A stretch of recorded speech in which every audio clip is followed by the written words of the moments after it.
আমরা চাই আমাদের প্রধানমন্ত্রী এখানে আসার পরে আমাদের কিছু সমস্যা আছেন, খুব শীঘ্রই সে সমস্যাকে সমাধান করে। যেমন কলিং, দীর্ঘদিন ধরে কলিং ওপেন হচ্ছেন না, যে কোনো মূল্যায়নে কলিংটা ওপেন করে দেওয়া হোক।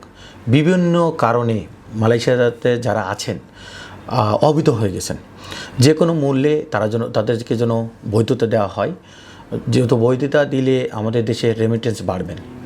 আর মালয়েশিয়ার সাথে বাংলাদেশের খুবই ভালো সম্পর্ক, এই সম্পর্কে আরও যেন গভীরতা হয়, এই প্রধানমন্ত্রীর কাছে খুবই প্রত্যাশিত করছি, খুবই আশা করছি এটা যে কোনো মূল্যে এই দেশের সাথে আমাদের প্রধানমন্ত্রী এবং এই দেশের প্রধানমন্ত্রীর সাথে একটা সুসম্পর্ক তৈরি করে।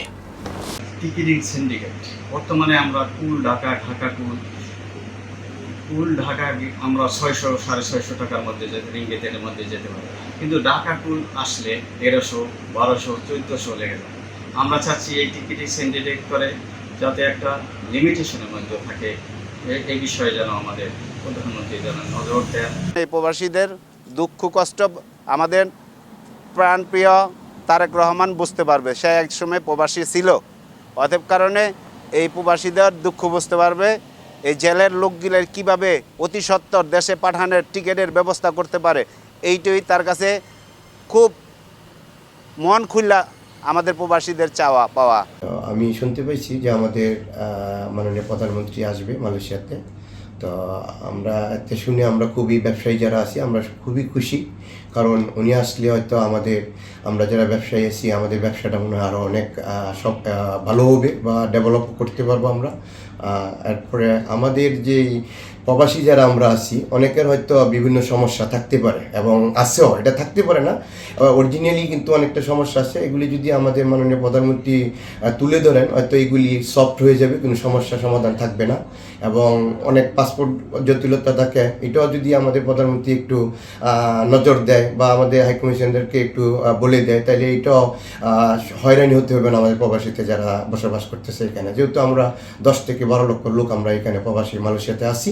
জুনের 21 এবং 22 তারিখে বাংলাদেশের মাননীয় প্রধানমন্ত্রী তারেক রহমান মালয়েশিয়া প্রথম বিদেশ সফরে আসতেছে। এ নিয়ে আমরা প্রবাসীরা অত্যন্ত আনন্দিত। আশা করি এই সফরের মাধ্যমে বাংলাদেশ এবং মালয়েশিয়ার সম্পর্ক উন্নতি হবে। আমি চাই এবং মাননীয় প্রধানমন্ত্রীর প্রতি আকুল আবেদন, উনি যেন আমাদের মালয়েশিয়া যারা অবৈধ প্রবাসী আছে ওনাদের ব্যাপারে মালয়েশিয়া সরকারকে অনুরোধ করে প্রবাসীদের বৈধতা দেওয়ার জন্য, এবং আমাদের বাংলাদেশ থেকে এখন বর্তমানে শ্রমিক নেওয়া বন্ধ আছে, এটা যেন পুনরায় চালু হয়। প্রধানমন্ত্রী জনাব তারেক রহমান মালয়েশিয়ার শুভ উপলক্ষে আমরা প্রবাসীরা আনন্দ এবং উৎফুল্লের মধ্যে আছি। মালয়েশিয়া আসার এই আনন্দটুকু আমরা প্রবাসীরা, রেমিটেন্স যোদ্ধারা খুবই গর্বের সাথে নিচ্ছি যে প্রথম বিদেশ সফরে তিনি মালয়েশিয়াতে আসছেন, এই জন্য আমরা গর্বিত। বাংলাদেশ সরকারের মাননীয় প্রধানমন্ত্রী দেশনায়ক তারেক রহমান মালয়েশিয়া আগমন উপলক্ষে শুভেচ্ছা স্বাগতম। আমাদের প্রত্যাশা হলো আমরা প্রবাসী বাংলাদেশি ভাইয়েরা এখানে বহু অবৈধ আছেন, তাদেরকে বৈধতা করার জন্য আমি মাননীয় প্রধানমন্ত্রীর কাছে আকুল আবেদন জানাচ্ছি।